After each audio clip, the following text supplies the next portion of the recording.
Okay, that's the latest in terms of the grim statistics that have been released by the police service in regards to the road accidents we've had this particular year, starting January all the way to September. So make sure you stay safe even as you travel and crisscross the country. Back to politics, as we were evaluating the state of the Mount Kenya region rather, and there seems to be a rift in the mountain if the sentiments by some of the leaders is anything to go by. I'm still joined in studio by the Embakasi North Member of Parliament, James Gakuya. Thank you so much for your patience. Let's continue with our deliberations. And right about now, I just want to listen in to the sentiments of Kimani Ichung'wah, who was on the Situation Room, that Spice FM, our sister radio station. And he had a couple of words while he was referring to the Deputy President, Rigathi Gachagua. Let's listen in to what he had to say. Give a man power and money, then his true character shows up. And I guess that is what has happened. When people got power, they got access to state resources, then their true characters came out. I don't know what you would say of a person holding high office who walks into a meeting in State Lodge, grabs by the collar a junior officer, the name of Dennis Itumbi, threatening him with physical assault within the precincts of a State Lodge on the basis that someone who had no defined role until recently, I think he would say his work is come here, go there. He's not tweeting the things you want him to tweet. Why would you, if you hold high office, be so petty and vindictive with leaders because they are not kneeling before you and hailing you as a king and the greatest of all? All right, so Ichung'wah is alluding to the Deputy President as being petty and vindictive. He belittles members of parliament, including his own MP, the Madeira Member of Parliament, from where he hails from. So from his point of view, it seems that power has gotten to the Deputy President's head. You associate closely with the Deputy President. Is this the case? Rogers, let me respond by saying, if somebody hates you, there is nothing good for you he can be able to address. And anytime Kimani Ichung'wah will speak, he will never speak anything good of Gachagua. And this one, it tells you they are not in the same page politically. And which page is this? At the point we are, there was a battle of supremacy in Mount Kenya. And that battle was to make sure that every county has a kingpin. And that particular narrative took a space, but it never got the light of the day. You remember very well, this politics of division started at Kiharu, when a team of members of parliament were hosted by Kiharu Member of Parliament. And what were the sentiments made there? The sentiment were, yes, at this point in time, Nyeri has gotten a chance to have Kibaki as a president. Kiambu has gotten a chance to have Jomo and Uhuru as president. And therefore, Murang'a has never gotten a room. And therefore, they were eroding to a point where Dende will at least substitute Gachagua come 2027, so that Murang'a can also have a chance to have the deputy president before 2032. Okay. A point where, if you ask me, it was baseless, because we have many other counties within Mount Kenya which also has not tasted this presidency or deputy presidency. Okay. But I can tell you, there has been a motive, okay, a motive which has been tried to take momentum. But Gachagua have refused it. Because if Gachagua could not have moved to the public quickly, at the point we are, he could be politically finished. Because the public could not be very much aware of what is going around. And the timing was finishing with a very short period, so that come 2027, someone else will substitute him. This game is still moving on. Okay. But in fact, I can tell you, if you remember, we had an issue to do with Gen Z, who rioted the demonstration demanding the withdrawal of the finance bill. Remember at the tail end, what happened? Gachagua took the blame. And actually the blame was Uhuru Muigai Kenyatta, the former, and Gachagua were the financiers of those demonstrations. All right. And a member from Laikipia, came out, pointing fingers to Deputy President and members of Nairobi, including myself, that we are the people who are mobilizing and funding through the office of Gachagua. Okay. Which was totally wrong, and we were taken to the DCI to write statement. Our phones were confiscated. They did the search. All right. And as of today, I am sure they found nothing. Because if we have found something, they could have invited us for another action. In this case, I want to tell you, yes, Gachagua is not friendly at all. Because, and here, it is not that there is no any other battle. The battle is battle for succession. Because in the first case, I would like to tell you very frankly and tell Kenyans that there was during the appointment of Gachagua as the heir for William Ruto, there was a disconnect.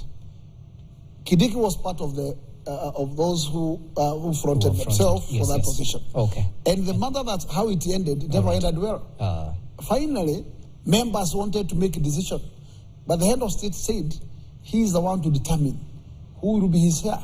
Okay. So there are people who never got happy by that result from the beginning. And they're still trying that to push. battle is still on. Okay. And Kimani Ichung'wah is part of those who are against Gachagua's candidature right from the beginning.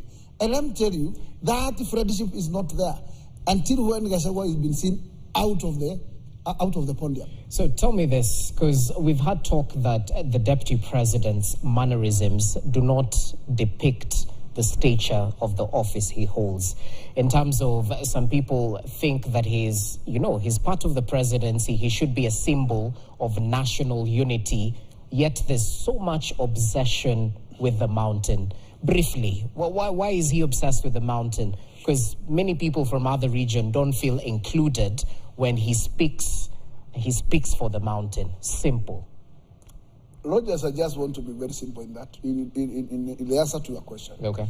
That where in Kenya have you not seen Gachagua stepping? Tell me, where in Kenya? And it's not the prerogative of the deputy president to be just walking around the country. You must move out of the country doing something, not just a walk in the park. In this case, we have seen Gachagua in various number of regions. Mombasa, Kisii, anywhere, Bugoma, all the way. But Gachagua comes from somewhere. Gachagua comes from Mount Kenya region, and that is where his home is. Should he run away from his home so that he cannot be seen looking Mount Kenya? And also let me tell you, first and foremost, you must bring your Jerusalem first, deliver it, and then move out to Judea. But you don't see the risk in this, because, I mean, you should be a deputy president of the Republic of Kenya, not the deputy president of the Mount Kenya region. But I'm asking you, is Mount Kenya not part of Kenya? It is, definitely. What is wrong with that? But aren't the other regions part of Kenya as well? Shouldn't he be shouting their issues in the same manner he's shouting the issues of Mount Kenya? I don't think that actually he has done anything little to shout anything that is concerning the Raja country. Because Gachagua has been in meetings in Kericho to do with the farmers, in every other region. Okay. Because there are three areas of concern that Gachagua was given, which were mainly coffee, yes, and milk. Yes. And he has been going around not only in Mount Kenya, including those other regions. All right. And the meeting were never held only in Mount Kenya. Okay. They are held countrywide. But I can tell you for sure, there is no way Gachagua will be seen doing anything good when he speaks in the language of Mount Kenya. Okay, at the end of the day, they say politics is local. But since you brought up the prerogative of the office of the deputy president, he was given functions to focus on the implementation of reforms in the coffee and tea sector, including the milk sector as well. Kimani Ichung'wah had something to say about what the deputy president's track record has been so far. He was in an interview on Spice FM today morning. Let's listen in to what he had to say. Was a gimmick to get the people to your side, look like the champion of the people's interests in terms of one man, one vote, one shilling. And you're not telling them the truth, that you have all the levers of power to implement this.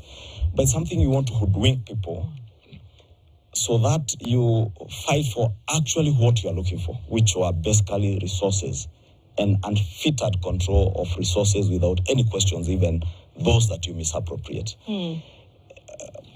Remember the cases of Air Force helicopters. And for a moment, when that comes back, you forget about the people issues because you are comfortable. If a bit of resources come your way, you forget the people issues. I mean, if we are speaking about people issues, let us, for heaven's sake, be consistent. Okay. If we spoke about a guaranteed minimum return and actual value for coffee, tea farmers, for heaven's sake, let us actualize it now. Okay. Let's not become the new cartels in town. Okay, so much has been said in that particular statement, but he questions the deputy president's capacity to deliver on those key issues that are touching on the Mount Kenya region, that he's politicking more than delivering. He's politicking at the expense of service delivery. Why should the deputy president be talking, yet he's in a position to actualize these reforms? You get me? One thing, let me tell you. In politics, you cannot just sit and operate. You must be speaking, because you are speaking to the people. The people can only understand what you want to mean when you gather. Those conferences has been always taking place. And what do you do as a leader? You stand and speak to the people and tell them the direction that the government is taking toward this transformation of coffee sector, tea sector, milk sector. But is it all talk? Is there action? That's what the people want. In fact, as we speak, there is a coffee bill, which after going round, it was crafted. That coffee bill has been seated in the parliament. Does Gachagua leads the parliament? The leader of government in business in the house is majority leader. Yes. And majority leader had been sitting on this coffee bill. It has just resumed it today, after the clamor from outside. Okay. Why do you blame Gachagua on that? How do you blame him? There is another blame that the tea that actually is lying idle in Mombasa is Gachagua's because of his intention to broker the tea. Which is totally different. Because the tea which is in Mombasa is a tea which was packed from Western region. The tea from Central was bought because of quality. You remember very well, the tea from this side they don't move to what we call quality, the measures, the 2 ribs and a bud. Okay. That is something, and let me tell you, the taste is what sells. Because tea, coffee is taste. And therefore, if you have an issue to do with the pricing, because of taste, then you can't blame Gachagua. Because this is a market. And a market, it depends on quality of a product. And I can tell you, a quality product cannot cost the same price with what another quality cost. Okay. And that particular description costed the delay of that particular tea. So the DP has nothing to do with that? He has nothing to do. But you see, instead of solving a problem, you just want to fight somebody using as that mechanism. I don't think that, in fact, if the case, because Gachagua has no overall say at the end of the day, if actually you are my boss and I've given a job and you found that actually I'm failing in my job, you have no law not to take over. Okay. And therefore, if there is a mess that Gachagua is doing, then his boss must tell him, leave this particular sector, leave it to me. Since we're talking about the boss, the president recently said, put politicking aside. Let's focus on service delivery. Will Gachagua's camp, in which you belong to, heed to your boss's message? Will you stop politicking? But the politics must start from above. We must learn from what the boss is doing. So you're trying to say the boss is still politicking? How can he shut the others to... the others be elected from political platforms. Okay. Yes. How can you tell us to stop politics and you are politicking? It can't work. Fair enough. So there seems to be a camp that thinks the deputy president has neglected his role of being the principal assistant to the president in terms of fulfilling the Kenya Kwanza promises that were given to Kenyans. Is this the focus of the deputy president still, or his focus is on uniting the region and the 2027 succession politics? Rogers, I can tell you for sure, I have not seen any single role that the deputy president has absconded. None. Can somebody stand and tell us this was a delegated duty to the deputy president, and he has completely not taking charge on it? Which one? Tell us. Because the deputy president actually, according to the law, the constitution is very clear that his duty is to assist. He's a principal assistant of the president. And therefore, he can only deal with the duties delegated to him by the head of state. And the delegated duties, which one has failed? I have not seen one. Well, Nairobi River isn't clean to begin with. Nairobi River, it is unclean because the commission was never given budget. What do you do with the Nairobi River? Okay. You have given me a duty and you are not following the duty with resources. How will it happen? Interesting. So why is it, as we finalize, why is it the leaders who don't align with the deputy president find themselves on the receiving end? Because we've had the DP mention that is it November? By November, they will, 1 foot out of that particular position because of their alignment that doesn't seem to align with the deputy president's side. They seem to align with the president. Why is he threatening them, yet they're aligning with the boss? In fact, that was misunderstanding of the statement. He never mentioned anybody to align with him. Yes. But with the people. Oh, with the people. Yes. Okay. He asked members to go back to the people. Align with them. Not to align with Gachagua. No, that was the case. Okay. It was a misinterpretation. Because Gachagua asked them, by December, if you have not been aligned yourself with the people, you may find yourself swept. And it's the case. That's how politics works. Okay. Yes. Do you still think the executive is using other arms of the government, including the DCI, to settle political scores? And equally, was your phone returned? I remember there's a time last week, Sunday, you and another member of parliament were complaining that they still had your phones. Of course, my phone was returned, including Major Dong's phone was equally returned. Yes. With a bit of resistance because there was a court order, and that court order was served to DCI, but he took 4 days to release the phones after court order. Remember that they took our phones through court order. Because once we went to DCI to record statement, they asked us to leave our phone behind. Okay. And we could, but we are very clear that actually we can only leave our phone behind if there is an order. And therefore they moved to court. They sought for an order, and they came with that order, and we complied. All right. They took the phones. Okay. But once we got the orders of the state, because it took a month, these guys are not returning phones. They are not saying nothing, and they have gone mute. So we decided, phones have our contacts. How do you miss your contacts and get out of contact because somebody is holding your phone? If your phone has an issue to do, just take action of anything against of what the line that you are investigating. But it has not become your property. So is DCI settling political scores from where you sit? I can tell you for sure, the DCI and NIS, they are the top gear. Okay. Thank you so much. That's all the time we had. I wish we had more time, but we'll definitely look forward to hosting you yet again, because it seems the rumble in the mountain is just beginning. But you seem to think that the mountain is united. I can tell you for sure. Okay. The mountain is united. All right. And it will remain united. Okay. And I can tell you, Rogers, it will be only, remember, behind Ruto and Uhuru in the last election. As you finish, yes. And I can tell you, you equally seen what happened. The Murima will decide.